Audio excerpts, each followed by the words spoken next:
যশোরের অভয়নগরে সড়কের পাশে গাছের সঙ্গে মোটরসাইকেলের ধাক্কায় আবু বক্কর আলী নামে এক কলেজ ছাত্রের মৃত্যু হয়েছে। এ সময় তার সঙ্গী ওহিদুজ্জামান রাতুল আহত হয়েছেন। শনিবার রাতে উপজেলার বাগুটিয়া ইউনিয়নের পাচুরিয়া গ্রামে সামাদের ভাটার সামনে সিংগাড়ি সুবরাড়া সড়কে এই দুর্ঘটনা ঘটে। মৃত আবু বক্কর আলী সুবরাড়া ইউনিয়নের লেবুগাতি গ্রামের এরশাদ আলীর ছেলে। সে ওই ইউনিয়নের পল্লী মঙ্গল আদর্শ কলেজের প্রথম বর্ষের ছাত্র ছিল। আহত ওহিদুজ্জামান রাতুল একই গ্রামের জালাল উদ্দিন শেখের ছেলে।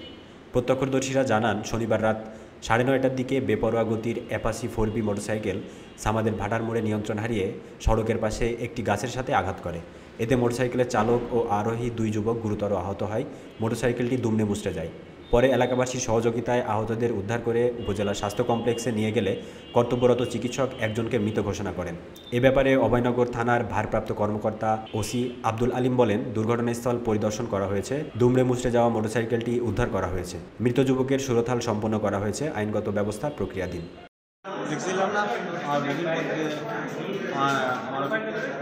আমার ভাই ছেলেরা দিয়ে একজন গেছে, তারা আওয়াজ শুনতে পারে।